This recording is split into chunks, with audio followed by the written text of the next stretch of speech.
ಕನಕ ಕಾವ್ಯ ದೀವಿಗೆ ಈ ಕಾರ್ಯಕ್ರಮದಲ್ಲಿ ಮುಖ್ಯ ಅತಿಥಿಗಳಾಗಿ ಭಾಗವಹಿಸಿರ್ತಕ್ಕಂಥ ಹಿಂದುಳಿದ ವರ್ಗಗಳ ಸಚಿವರು ಹಾಗೂ ಕನ್ನಡ ಮತ್ತು ಸಂಸ್ಕೃತಿ ಇಲಾಖೆಯ ಸಚಿವರಾದಂಥ ಶ್ರೀ ಶಿವರಾಜ್ ತಂಗಡಗಿಯವರ, ಗ್ಯಾರಂಟಿ ಯೋಜನೆಗಳ ಅನುಷ್ಠಾನ ಸಮಿತಿಯ ರಾಜ್ಯಾಧ್ಯಕ್ಷರಾದಂಥ ಶ್ರೀ ಎಚ್.ಎಂ. ರೇವಣ್ಣವರ, ಈ ಭಾಗದ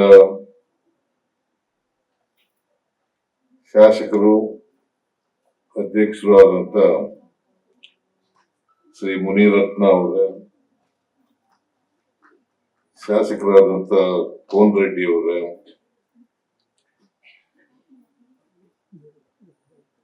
ಕನಕದಾಸರು ಮತ್ತು ತತ್ವಪದಗಳ ಅಧ್ಯಯನ ಕೇಂದ್ರದ ಅಧ್ಯಕ್ಷರಾದಂಥ ಕಾಕಾ ಚಿಕ್ಕಣ್ಣ ಅವರ,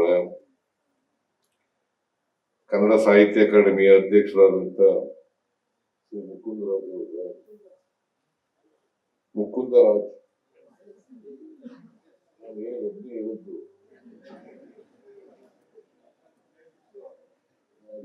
ನಮ್ಮ ಇಷ್ಟಾನೆ ಹೆಚ್ಚು ಕಡಿಮೆ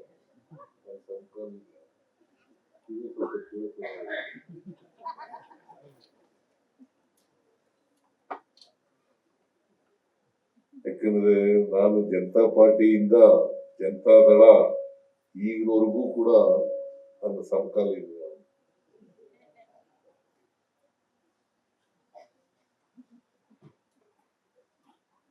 ಮೊದಲಿಂದ ಸ್ನೇಹಕ್ಕೆ ಬಹಳ ಬೆಲೆ ಕೊಟ್ಟದ್ದು, ನನಗೆ ಒಳ್ಳೆ ಸ್ನೇಹಿತ, ಹಾಗಾಗಿ ನನ್ನ ಬಗ್ಗೆ ಒಳ್ಳೆ ಮಾತುಗಳನ್ನು ಆಡಿದ್ದಾನೆ.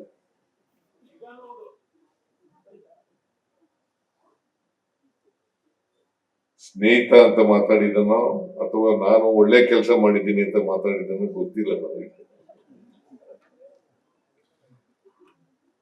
ಆದ್ರೆ ಇಷ್ಟು ಮಾತ್ರ ಗ್ಯಾರಂಟಿ, ನನಗೆ ಒಳ್ಳೆಯ ಸ್ನೇಹಿತ.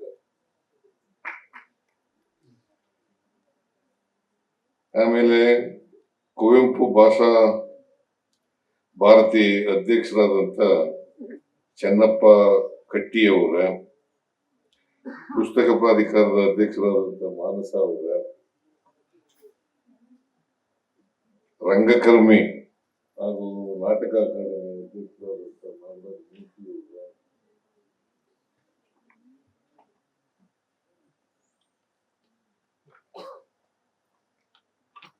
ನಿರ್ದೇಶಕರಾದಂಥ ರಾಷ್ಟ್ರೀಯ ನಾಟಕ ಶಾಲೆಯ ನಿರ್ದೇಶಕರಾದಂಥ ಶ್ರೀ ಶರ್ಮಾ ಅವರ, ವೀಣಾ ಶರ್ಮಾ ಅವರ,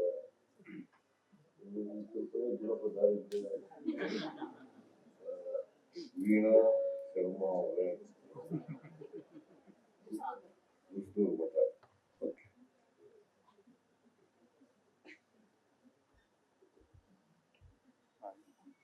ಎಲ್ಲ ಕನ್ನಡ ಸಂಸ್ಕೃತಿ ಇಲಾಖೆಯ ಅಧಿಕಾರಿಗಳು ವರ್ಗದವರ, ಎಲ್ಲ ಸ್ನೇಹಿತರೆ,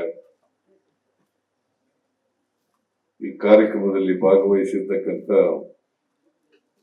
ಆತ್ಮೀಯ ಬಂಧುಗಳ, ತಾಯಂದಿರ, ಇತರ ಎಲ್ಲ ಸ್ನೇಹಿತರ, ಮಾಧ್ಯಮದ ಗೆಳೆಯರು, ಕನಕ ಕಾವ್ಯ ದೀವಿಗೆ ಅಂತಕ್ಕಂಥ 3 ದಿನ ನಡೀತಾ ಇದೆ ಕಾರ್ಯಕ್ರಮ. ಈ ಕಾರ್ಯಕ್ರಮದಲ್ಲಿ ಅತ್ಯಂತ ಸಂತೋಷದಿಂದ ಭಾಗವಹಿಸಿದ್ದೇನೆ. ಈ ಕಾರ್ಯಕ್ರಮ ಬರಲ್ಲ ಅಂತಂದ್ರೂ ರೇವಣ್ಣ ಬಿಡ್ತಿರ್ಲಿಲ್ಲ, ಮನೆಗೆ ಬಂದ್ಬಿಟ್ಟಿದ್ರು ಬರಲೇಬೇಕು ಅಂತೇಳಿ. ಇಲ್ಲಪ್ಪ ನಾನು ಬರ್ತೀನಿ, ಕಾಡ್ಬೇಡ ಅಂತೇಳಿ ನಾನು ಬಂದಿದ್ದೇನೆ.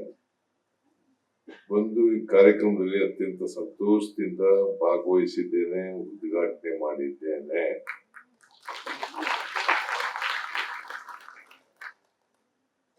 ಮೂರು ದಿನಗಳ ಕಾಲ ಕಾವ್ಯ, ನಾಟಕ, ಸಂಗೀತ, ಚಿತ್ರಕಲೆ, ನೃತ್ಯ ರೂಪಕ, ವಿಚಾರ ಇವುಗಳ ಬಗ್ಗೆ ಈ 3 ದಿನಗಳ ಕಾರ್ಯಕ್ರಮದಲ್ಲಿ ನಡೀತಾ ಇದೆ. ಬಹಳ ಮುಖ್ಯವಾಗಿ ಕನಕದಾಸರು ಪರಿಚಯ ಆಗ್ತದೆ. 16ನೇ ಶತಮಾನದಲ್ಲಿ ಕನಕದಾಸರು ಹುಟ್ಟಿದ್ರು. ಅವರು ಒಬ್ಬ ಪಾಳ್ಯಗಾರರಾಗಿ ಹುಟ್ಟಿದ್ರು. ಪಾಳ್ಯಗಾರ, ತಂದೆ ಪಾಳ್ಯಗಾರರು, ಇವರು ಪಾಳ್ಯಗಾರರು.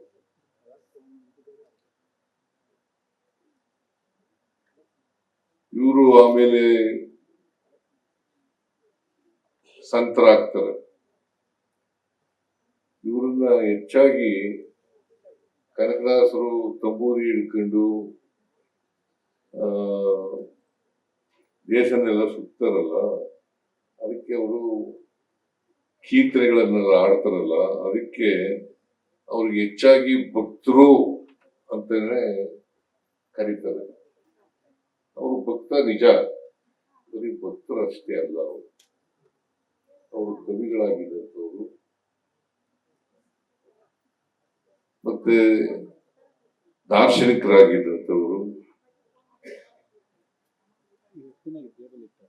ಸಮಾಜ ಸುಧಾರಕರಾಗಿದ್ದಂಥವ್ರು, ಎಲ್ಲಿಕ್ಕಿಂತ ಬಹಳ ಮುಖ್ಯವಾಗಿ ಒಬ್ಬ ಮಾನವತಾವಾದಿ, ಸಮಾಜದಲ್ಲಿ ಬದಲಾವಣೆಯನ್ನು ಬಯಸಿದಂಥವ್ರು. ನಮ್ಮ ಸಮಾಜದಲ್ಲಿ ಜಾತಿ ವ್ಯವಸ್ಥೆ ಇದೆ, ಅನೇಕ ಧರ್ಮಗಳಿದ್ದಾವೆ. ಇದನ್ನೆಲ್ಲ ನೋಡಿ ಸಮಾಜ ಬದಲಾವಣೆ ಆಗಬೇಕು ಅಂತೇಳಿ ಬಯಸಿದ್ರು. ಅದರ ವಿರುದ್ಧ ಬಂಡಾಯವನ್ನ ಹೂಡ್ತಾರೆ. ಅದಕ್ಕೆ ಬುದ್ಧ, ಬಸವ, ಅಂಬೇಡ್ಕರ್, ಕನಕದಾಸರು, ನಾರಾಯಣ ಗುರು ಇವರೆಲ್ಲರೂ ಕೂಡ ವ್ಯವಸ್ಥೆಯ ವಿರುದ್ಧವಾಗಿ ಸಮಾಜ ನಿರ್ಮಾಣ ಮಾಡಬೇಕು ಅಂತಕ್ಕಂಥ ಕನಸು ಕಂಡಿದ್ದಂಥವ್ರು. ಜಾತಿ ವ್ಯವಸ್ಥೆ ಹೋಗ್ಬೇಕು, ವರ್ಗ ವ್ಯವಸ್ಥೆ ಹೋಗ್ಬೇಕು. ಅದಕ್ಕೆ ನೀವು ನೋಡಿ, ಬಸವಣ್ಣವರು ಅವರ ತತ್ವ ಆದರ್ಶಗಳು ಏನಿದ್ದವು ಅದೇ ರೀತಿಯಲ್ಲಿ ಕನಕದಾಸರಲ್ಲೂ ಕೂಡ ತತ್ವ ಆದರ್ಶಗಳನ್ನು ನಾವು ಕಾಣಲಿಕ್ಕೆ ನೋಡ್ತೇವೆ. ಕನಕದಾಸರು ಕುಲವೆಂದು ಒಡೆದಾಡದಿರಿ, ಕುಲದ ನೆಲೆಯನ್ನೇನಾದರೂ ಬಲ್ಲಿರ ಅಂತ ಹೇಳ್ತಾರೆ. ಆದ್ರೆ ಬಸವಣ್ಣವರು ಇವನಾರವ ಎಂದೆನಿಸದಿರಯ್ಯ, ಇವ ನಮ್ಮವ ಎಂದೆನಿಸದಿರ, ನಿಮ್ಮ ಮಗನೆಂದೆನಿಸೆಯ ಕೂಡಲ ಸಂಗಮ ದೇವ. ಇದು ಸುಮಾರು 850 ವರ್ಷಗಳ ಹಿಂದೆ ಹೇಳಿದಂತ ಮಾತು ಬಸವಣ್ಣವರು. ಇವನಾರವ ಅಂತೇಳಿ. ಆದ್ರೆ ಇವ ನಮ್ಮವ ಅಂತ ಬರಲೇ ಇಲ್ಲ. ವಚನ ಹೇಳ್ತಾ ಇರ್ತಾರೆ, ಇವನಾರವ ಇವ ನಮ್ಮವ ಎಂದೆನಿಸ್ತೀಯ. ಈಗಲೂ ಇವನಾರವ ಅಂತ ಹೇಳ್ತಾರ ಹೊರತು ಇವ ನಮ್ಮವ ಅಂತ ಹೇಳದೇ ಇಲ್ಲ. ಅಷ್ಟು ಮಟ್ಟಿಗೆ ನಮ್ಮ ಜಾತಿ ವ್ಯವಸ್ಥೆ ಗಟ್ಟಿಯಾಗಿ ಬೇರು ಬಿಡುವುದಿದೆ. ಈ ಬೇರು ಬಿಡ್ಲಿಕ್ಕೆ, ಇದನ್ನ ಹೆಮ್ಮರವಾಗಿ ಬೆಳೀಲಿಕ್ಕೆ ಪಟ್ಟಭದ್ರ ಹಿತಾಸಕ್ತರಿದಾರಲ್ಲ, ಅವ್ರು ಇನ್ನೂ ನೀರಿರುತ್ತಾ ಇದ್ದಾರೆ.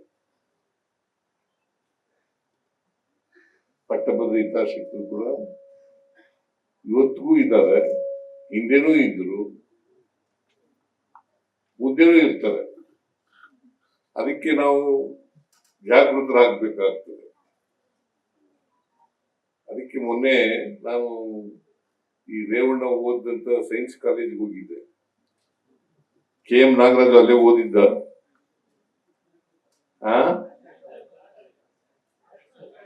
ಆರ್ಟ್ಸ್ ಕಾಲೇಜ್ನಲ್ಲಿ, ನ್ಯಾಷನಲ್ ಕಾಲೇಜ್ನಲ್ಲಿ. KM ನಾಗರಾಜ್ ಇವರು ರೇವಣ್ಣ ಓದಿದ್ದ ಕಾಲೇಜ್ಗೆ ಹೋಗಿದ್ದೆ. ನಾನು ಅಲ್ಲಿ ವಿದ್ಯಾರ್ಥಿಗಳಿದ್ರೆಲ್ಲ ಅವ್ರಿಗೆಲ್ಲ ಹೇಳ್ತಾ ಇದ್ದೆ, ನೀವೆಲ್ಲ ಸೈನ್ಸ್ ಓದ್ತಕ್ಕಂಥ ವಿದ್ಯಾರ್ಥಿಗಳು ವೈಜ್ಞಾನಿಕ ಮನೋಭಾವ ಬೆಳಿಬೇಕು. ಸೈನ್ಸ್ ಓದಿದ ಮೇಲೆ ವೈಜ್ಞಾನಿಕ ಮನೋಭಾವ ಬೆಳಿಬೇಕು, ವೈಚಾರಿಕ ಮನೋಭಾವ ಬೆಳಿಬೇಕು. ಇದ್ರ ಸೈನ್ಸ್ ಓದೋದು ಏನ್ ಪ್ರಯೋಜನ? ವೈಜ್ಞಾನಿಕ ಮನೋಭಾವ ಇಲ್ಲದೆ ಹೋದ್ರೆ, ವೈಚಾರಿಕತೆ ಬೆಳೀದೆ ಹೋದ್ರೆ ಸೈನ್ಸ್ ಓದಿ ಏನು ಪ್ರಯೋಜನ?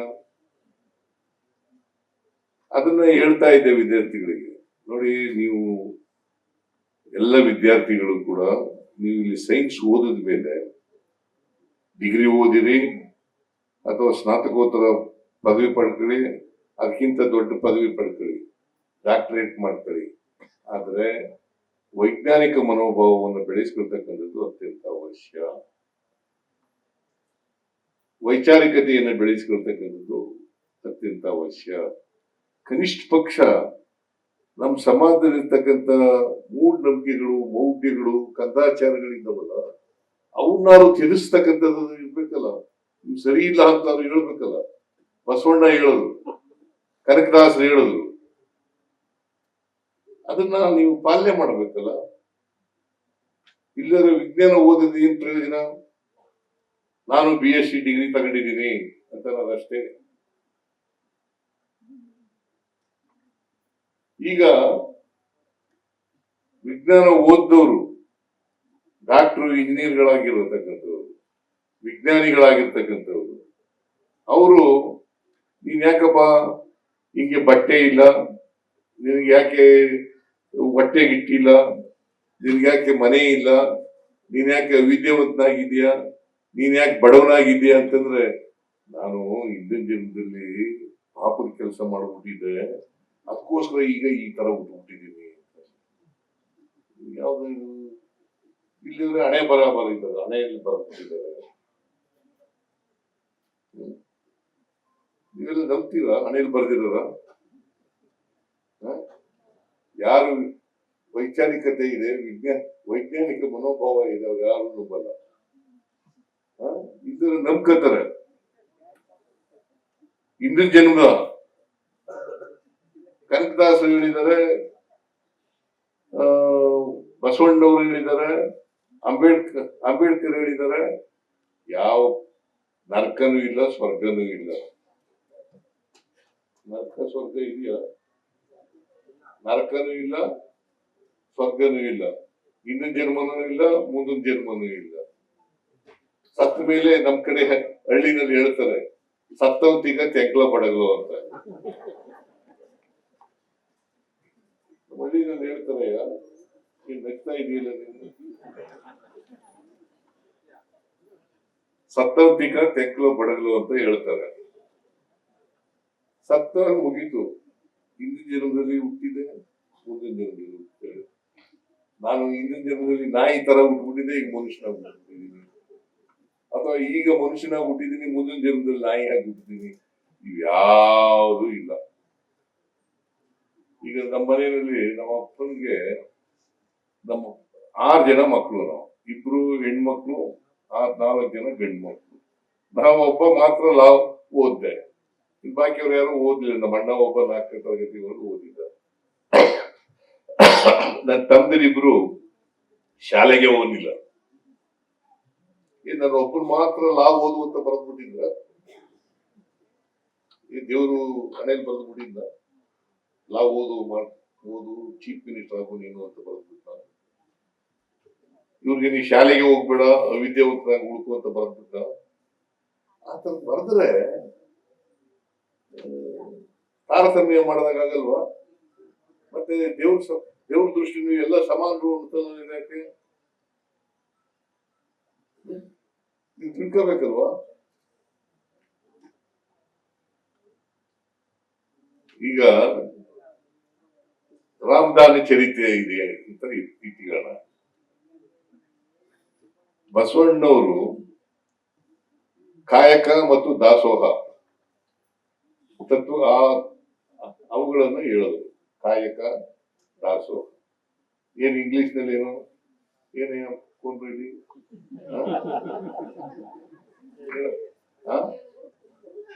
ದುಡಿದು ತಿನ್ನಲ್ಲ, ಪ್ರೊಡಕ್ಷನ್ ಅಂಡ್ ಡಿಸ್ಟ್ರಿಬ್ಯೂಷನ್. ಗೊತ್ತಾಯ್ತೇನಪ್ಪ? ಪ್ರೊಡಕ್ಷನ್ ಅಂದ್ರೆ ಕಾಯಕ, ದಾಸೋಹ ಅಂತಂದ್ರೆ ಡಿಸ್ಟ್ರಿಬ್ಯೂಷನ್. ಪ್ರತಿಯೊಬ್ರು ಕಾಯಕ ಮಾಡಬೇಕು. ಯಾರು ಕೂಡ ಸೋಮಾರಿಗಳಾಗಿರ್ಬಾರ್ದು. ಇನ್ನೊಬ್ರು ಸಂಪಾದನೆ ಮಾಡೋದ್ರಲ್ಲಿ, ಉತ್ಪಾದನೆ ಮಾಡೋದ್ರಲ್ಲಿ ಬದುಕಕ್ಕೆ ಹೋಗ್ಬಾರ್ದು.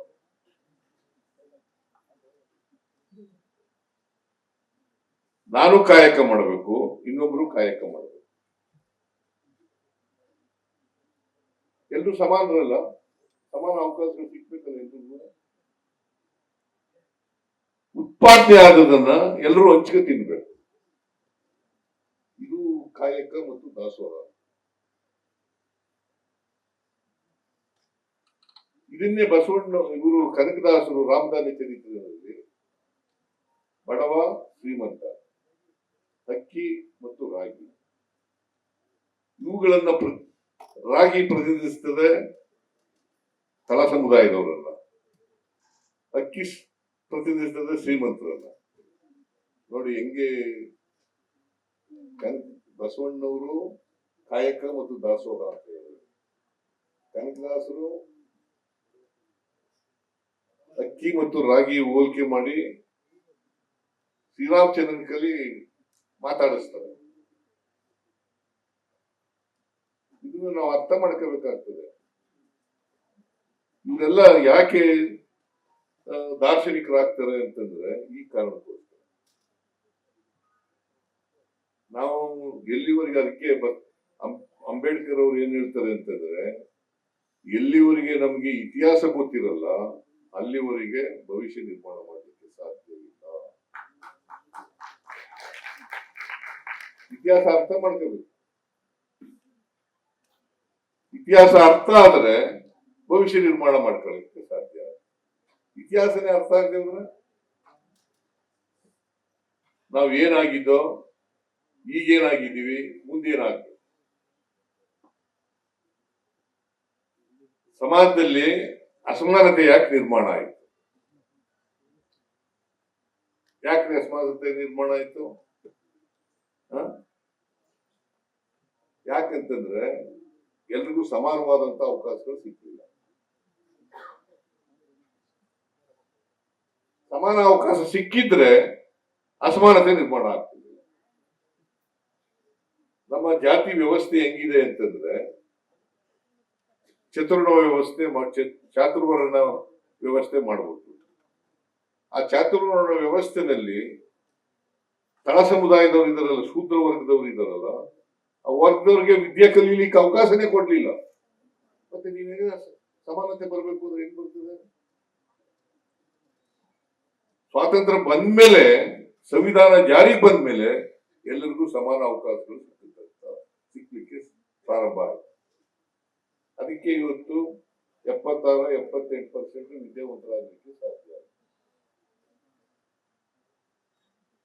ಮೊದಲಿನಿಂದಲೂ ನಾಗರಿಕತೆ ಬೆಳೆತವಿಂದ, ಚತುರ್ವರ್ಣ ವ್ಯವಸ್ಥೆ ಬಂದಾಗಿನಿಂದ ಎಲ್ರಿಗೂ ಸಮಾನ ಅವಕಾಶಗಳಿದ್ರೆ ಅಸಮಾನತೆ ಹೇಗೆ ನಿರ್ಮಾಣ ಆಯ್ತಿತ್ತು? ಅದಕ್ಕೆ ಅಂಬೇಡ್ಕರ್ ಅವರು ಬಹಳ ಎಚ್ಚರಿಕೆಯ ಮಾತುಗಳನ್ನ ಹೇಳಿದ್ದಾರೆ. ಜ್ಞಾಪಕ ಇಟ್ಟಿರ್ಬೇಕು ನಾವು. ಕನಕದಾಸನ ಜ್ಞಾಪಕ ಇಟ್ಟಿರ್ಬೇಕು, ನಾರಾಯಣ ಗೌರವನ ಜ್ಞಾಪಕ ಇಟ್ಟಿರ್ಬೇಕು, ಬಸವಣ್ಣವರನ್ನ ಜ್ಞಾಪಕ ಇಟ್ಟಿರ್ಬೇಕು, ಅಂಬೇಡ್ಕರ್ ಅವರನ್ನ ಜ್ಞಾಪಕ ಇಟ್ಟಿರ್ಬೇಕು. ಸುಮ್ಮನೆ ಈಗ ಇಂಥ ಕಾರ್ಯಕ್ರಮ ನೀವೆಲ್ಲ ಸೇರಿದ್ದೀರಿ, ಇಲ್ಲಿ ನಾಟಕ ಮಾಡ್ತಾರೆ. ಈಗ ಕನಕದಾಸರ ನಾಟಕ ಪ್ರಾರಂಭ ಕಾಲ ಎಂತದೋ ಕನಕದಾಸರ ನಾಟಕ, ಕಾಲಜ್ಞಾನಿ ಏನೋ ಎಂತ ಕನಕದಾಸರ ನಾಟಕ ಅದೇನಪ್ಪ, ಕನಕದಾಸರ ನಾಟಕ, ಕಾಲಜ್ಞಾನಿ ಕನಕದಾಸ ಅಂತಂದ್ರೇನು? ಕನಕದಾಸರ ನಾಟಕ.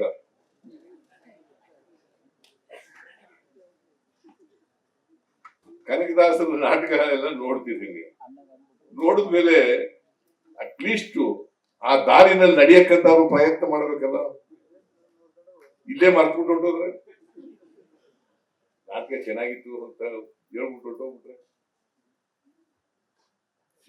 ಕನಕದಾಸರು ಜೀವನ ಇದೆಯಲ್ಲ, ಅವ್ರು ಹೇಳಿದಂತ ಆದರ್ಶಗಳಿದ್ದಾವಲ್ಲ, ಸ್ವಲ್ಪ ಆದ್ರೂ ಕೂಡ ಜೀವನದಲ್ಲಿ ಅಳವಡಿಸ್ಕೊಂಡ್ರೆ ನಾವು ಕನಕದಾಸರಿಗೆ ಪುಷ್ಪಾರ್ಚನೆ ಮಾಡೋದಕ್ಕೆ ಸಾರ್ಥಕ ಆಗ್ತದೆ.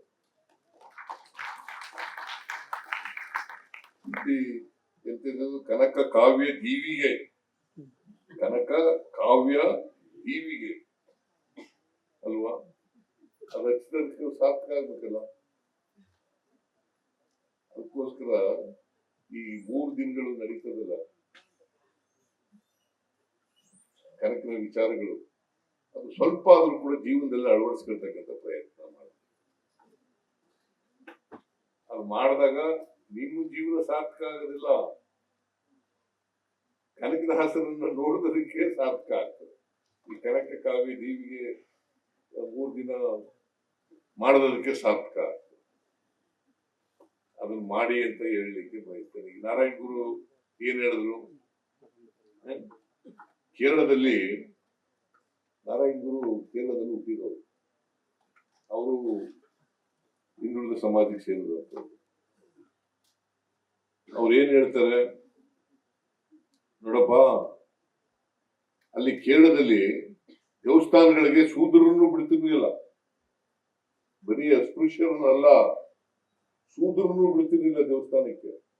ಅದಕ್ಕೆ ಏನ್ ಹೇಳಿದ್ರು, ಎಲ್ಲಿ ನಿಮ್ಮನ್ನ ದೇವಸ್ಥಾನದ ಒಳಗಡೆ ಬಿಡಲ್ಲ, ನೀವೇ ದೇವಸ್ಥಾನಗಳು ಮಾಡ್ತೀರಿ, ಆ ದೇವಸ್ಥಾನಗಳಿಗೆ ಹೋಗಲೇಬೇಡಿ, ನೀವೇ ದೇವಸ್ಥಾನ ಕಟ್ಕೊಳ್ಳಿ, ನೀವೇ ಪೂಜಾರಿಗಳಾಗಿ. ನೋಡಿ ಎಷ್ಟು ಸುಲಭವಾಗಿ ಹೇಳಿದ್ರು ನಾರಾಯಣ ಗುರುಗಳು. ನೀವೇ ದೇವಸ್ಥಾನ ಕಟ್ಕೊಳ್ಳಿ, ನೀವೇ ಪೂಜೆ ಮಾಡಿ, ನೀವೇ ಯಾವ ದೇವ್ರನ್ನ ಪೂಜೆ ಮಾಡ್ತೀರಾ ಮಾಡಿ, ಈಶ್ವರನ ಮಾಡ್ತೀರಾ ಇಲ್ಲ ಬ್ರಹ್ಮನ್ ಮಾಡ್ತೀರಾ ಇಲ್ಲ ವಿಷ್ಣು ಮಾಡ್ತೀರಾ ಮಾಡ್ಕೊಳ್ಳಿ, ಆ ದೇವಸ್ಥಾನಗಳಿಗೆ ಹೋಗ್ಲೇಬೇಡಿ. ಯಾವ ದೇವಸ್ಥಾನದಲ್ಲಿ ನಿಮ್ಮನ್ನ ಕಾಲು ಬಿಡೋದಿಲ್ಲ ಒಳಗಡೆಗೆ, ಆ ದೇವಸ್ಥಾನಗಳಿಗೆ ಹೋಗ್ಲೇಬೇಡಿ, ನಿಮ್ದೇ ಸ್ವಂತ ದೇವಸ್ಥಾನ ಮಾಡ್ಕೊಳ್ಳಿ. ನೋಡಿ ಎಷ್ಟು ಸುಲಭವಾಗಿ ಹೇಳ್ತಾರೆ. ನಾವು ಯಾವ ದೇವಸ್ಥಾನಕ್ಕೆ ಬಿಡೋದಿಲ್ಲೋ ಅಲ್ಲೇ ಹೋಗಿ ಈಚೆಗಡೆ ಹೊರಗಡೆ ನಿಂತು ಕೈ ಮುಗಿಯೋದು.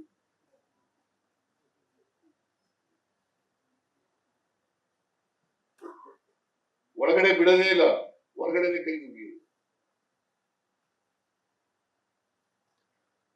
ಇದನ್ನ ಬಿಟ್ಬಿಡಿ ಅಂತ ನಾರಾಯಣ ಗುರುಗಳು ಅದಕ್ಕೆ ಬೇಕಾದಷ್ಟು ದೇವಸ್ಥಾನಗಳು, ಕೋಸ್ಟಲ್ ಏರಿಯಾದಲ್ಲಿ ಬಹಳಷ್ಟು ದೇವಸ್ಥಾನಗಳು. ನೋಡಿ ಇವೆಲ್ಲ ಜಾತಿ ವ್ಯವಸ್ಥೆ ಮಾಡೋದು ನಾವು ಮಾಡ್ಕೊಳ್ಳಿಲ್ಲ, ಪಟ್ಟಭದ್ರಿಕಾ ಶಕ್ತರು ಮಾಡಿದ್ರು. ಚತುರ್ವರ್ಣ ವ್ಯವಸ್ಥೆ ಯಾರು ಮಾಡೋದು? ನಾವು ಮಾಡಿದ್ವಾ? ನಾವು ಮಾಡಲೇ ಇಲ್ಲ. ಅದರಿಂದ ಇವತ್ತು ಅಸಮಾನತೆ ಆಗಿದೆ. ಅದಕ್ಕೆ ಅಂಬೇಡ್ಕರ್ ಏನ್ ಹೇಳ್ತಾರೆ ಅಂತಂದ್ರೆ, ಎಲ್ಲಿವರೆಗೆ ಸ್ವಾತಂತ್ರ್ಯ ಬಂದು ಇಷ್ಟು 75 ವರ್ಷ ಆಯ್ತು, ಅಲ್ಲ ಸ್ವಾತಂತ್ರ್ಯ ಬಂದು 78 ವರ್ಷ ಆಯ್ತು, ಸಂವಿಧಾನ ಬಂದು 75 ವರ್ಷ ಆಯ್ತು, ಸಮಾನ ಅವಕಾಶಗಳು ಎಲ್ರಿಗೂ, ಯಾವುದೇ ಜಾತಿ ಧರ್ಮ ಇದ್ದೇನೆ ಎಲ್ರಿಗೂ ಅವಕಾಶ ಸಮಾನವಾಗಿ ಕಲ್ಪಿಸ್ಬೇಕು. ಇಷ್ಟಾದ್ರೂ ಕೂಡ ಜಾತಿ ಹೋಗಿಲ್ಲ. ಯಾಕಂದ್ರೆ ನಮ್ಮ ಜಾತಿ ವ್ಯವಸ್ಥೆಗೆ ಚಲನೆ ಇಲ್ಲ.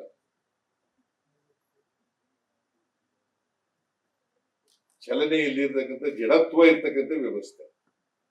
ಅದಕ್ಕಾಗಿ ಬಸವಣ್ಣ 850 ವರ್ಷಗಳ ಹಿಂದೆ ಹೇಳಿದ್ರು ಜಾತಿ ಹೋಗ್ಬೇಕು ಅಂತ.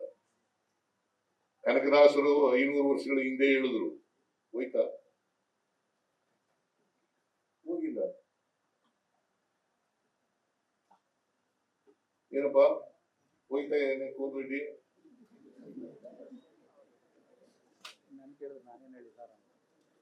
ಏನಪ್ಪ ನಾಗರಾಜ್ ಮೂರ್ತಿ ಹೋಗಿದ್ಯಾ? ಇವನಾರವ ಅಂತ ವಚನ ಹೇಳೋದು, ಆಮೇಲೆ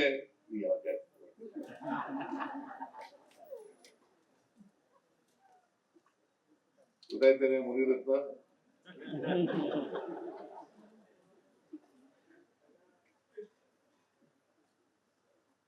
ಸೊ ಅಟ್ಲೀಸ್ಟ್ ಕನಿಷ್ಠ ಪಕ್ಷ ನಮ್ಮ ಬದುಕನ್ನ ಸಾರ್ಥಕ ಮಾಡ್ಕೊಳ್ತಕ್ಕಂಥ ಪ್ರಯತ್ನ ಮಾಡೋಣ. ನಾವು ವಿಚಾರ ಕೇಳೋದು ಮರ್ತ್ಬಿಡೋದು, ಆ ದಾರಿನಲ್ಲಿ ನಡೀತಕ್ಕಂಥ ಪ್ರಯತ್ನ ಸ್ವಲ್ಪ ಆದ್ರೂ ಕೂಡ ಮಾಡಲಿಕ್ಕೆ ಪ್ರಯತ್ನ ಮಾಡಿ. ಅದಕ್ಕೆ ಅಂಬೇಡ್ಕರ್ ಏನ್ ಹೇಳ್ತಾರೆ ಅಂತಂದ್ರೆ, ನಾವು 1950 ಜನವರಿ 26ನೇ ತಾರೀಕು ನಮ್ಮ ಸಂವಿಧಾನ ಜಾರಿ ಮಾಡಿದ್ರು. ಅವತ್ತು ಎಂತ ಸಮಾಜಕ್ಕೆ ಕಾಲಿಡ್ತಾ ಇದ್ದೀವಿ ನಾವು? ವೈರುಧ್ಯತೆ ಇರ್ತಕ್ಕಂಥ ಸಮಾಜಕ್ಕೆ ಕಾಲಿಡ್ತಾ ಇದ್ದೀವಿ.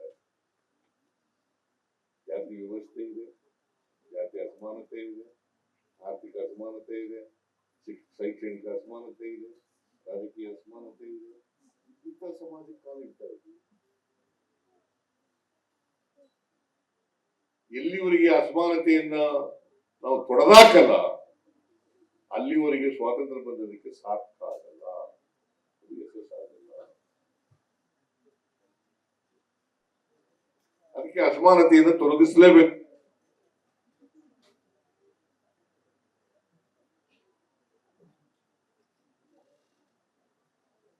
ಗೊತ್ತಾಯ್ತೇನೆಪ್ಪ ಮುನಿರತ್ನ, ಅಸಮಾನತೆ ತೊಡಗಿಸ್ಬೇಕು. ನೀನು ಹೋಗಿ ಹೋಗಿ ನಮ್ ಜೊತೆ ಇದ್ದವನು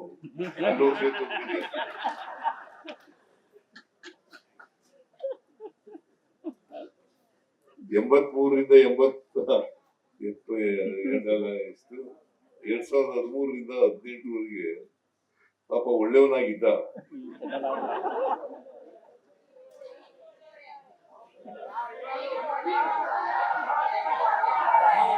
ಈಗ ಒಳ್ಳೆಯವನ? ಕೂತ್ಗಳೇ, ನೀನ್ ಕೇಳಂತ ನಾನು ಅವ್ರಿಗೆ ಹೇಳ್ತಾ ಇದ್ದೀನಿ. ಒಳ್ಳೆಯವನೇ, ಆದ್ರೆ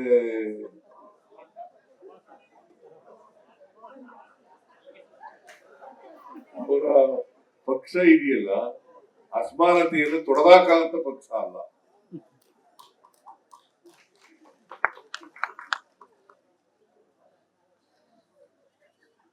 ಪಾಪ 2023ರಿಂದ 2018ವರೆಗೆ ನಾನು ಸಹಾಯ ಮಾಡಿದ್ದೆ. ಹೇಳು, ಅದು ಹೇಳಲಿಲ್ಲ ನೀನು. ಈಗ ಹೇಳ್ಕೊಂಡೆ ಹೊರತು ನನ್ ಸಹಾಯ ಮಾಡಿದ್ರು ಅಂತ ಹೇಳಲೇ ಇಲ್ಲ. ಇವನು ಸೋಮಶೇಖರ, ಬೈತ್ರಿ ಬಸವರಾಜ, ಇವ್ರು 3 ಜನ ಬರೋರು. ಇಬ್ರು 3 ಜನ ಕೆಲಸ ಮಾಡಿಸ್ಕೊಂಡು ಹೋಗ್ಬಿಡೋರು. ಸಾವಿರಾರು ಕೋಟಿ ರೂಪಾಯಿ ಕೆಲಸ. ಗೊತ್ತಾಯ್ತ ನಿನ್ಗೆ? ಮತ್ತೆ ಅದು ಹೇಳಿಲ್ಲ ಅವನು.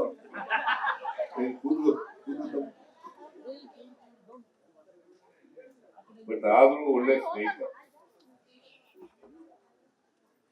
ನಮ್ ಪರವಾಗಿದ್ದಾನೆ, ವೈಯಕ್ತಿಕವಾಗಿ ಪರವಾಗಿದ್ದಾನೆ. ಆದ್ರೆ ಅವನ್ನ ನನ್ನ ಪರವಾಗಿರಕ್ ಬಿಡಲ್ಲ. ಏನೇ ಆಗ್ಲಿ ನಾನು ಅವ್ರ ಬಗ್ಗೆ ಮಾತಾಡೋಲ್ಲ. ನನ್ನ ಬಗ್ಗೆ ಒಳ್ಳೆ ಮಾತುಗಳು ಹೇಳಿದ್ಯಾ, ಅದಕ್ಕೋಸ್ಕರ ನನಗೆ ಅಭಿನಂದನೆಗಳನ್ನ ಹೇಳಲಿಕ್ಕೆ ಬಯಸ್ತಾ ಇದ್ದೀನಿ. ನೀನು ಈ ಕ್ಷೇತ್ರದ MLA ಆಗಿದ್ಯಾ, ಅಭಿವೃದ್ಧಿ ಕೆಲಸಗಳನ್ನು ಮಾಡ್ಕೊಳ್ಳೋಣ ಅಂತಕ್ಕಂಥ ಮಾತುಗಳನ್ನು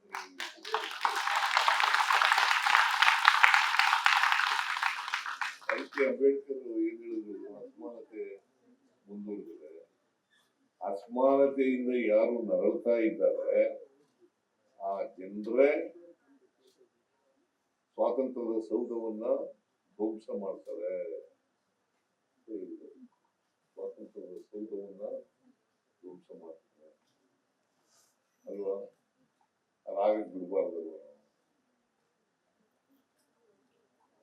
ಸೊ ಈ ಕನಕ ಕಾವ್ಯ ದೀವಿಗೆ ಏನ್ 3 ದಿನಗಳ ಕಾಲ ಮಾಡ್ಕೊಂಡಿದ್ದೀರಿ, ಇದರಿಂದ ಸ್ವಲ್ಪ ಆದ್ರೂ ಕೂಡ ಜನ ಜಾಗೃತಿ ಉಂಟಾಗ್ಲಿ ಅಂತಕ್ಕಂಥ ಮಾತುಗಳನ್ನ ಹೇಳಿ, ಕನಕದಾಸರ ತತ್ವಾದರ್ಶಗಳು, ಬಸವಣ್ಣನವರ ತತ್ವಾದರ್ಶಗಳು, ಅಂಬೇಡ್ಕರ್ ಅವರ ತತ್ವಾದರ್ಶಗಳು, ಬುದ್ಧನ ತತ್ವಾದರ್ಶಗಳು ಸ್ವಲ್ಪ ಆದರೂ ಕೂಡ ನಿಮ್ಮ ಜೀವನದಲ್ಲಿ ಅಳವಡಿಸಿರ್ತಕ್ಕಂಥ ಪ್ರಯತ್ನವನ್ನು ಮಾಡಿ ಅಂತಕ್ಕಂಥ ಮಾತುಗಳನ್ನ ಹೇಳಿ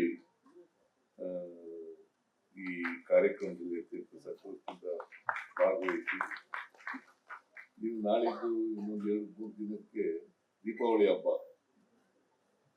ನಿಮ್ಮೆಲ್ಲರಿಗೂ ದೀಪಾವಳಿ ಹಬ್ಬದ ಶುಭಾಶಯಗಳು.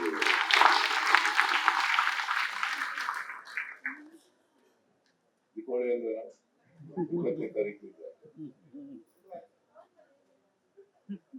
ದೀಪಾವಳಿಯ ಶುಭಾಶಯಗಳನ್ನು ಕೋರ್ತಾ ನನ್ನ ಮಾತುಗಳನ್ನು ಮುಗಿಸ್ತೇನೆ. ಜೈ ಹಿಂದ್, ಜೈ ಕರ್ನಾಟಕ. ನ್ಯೂಸ್ ಫಸ್ಟ್ ನಿರ್ಭೀತಿಯಿಂದ ನಿಮ್ಮ ಪರವಾಗಿ.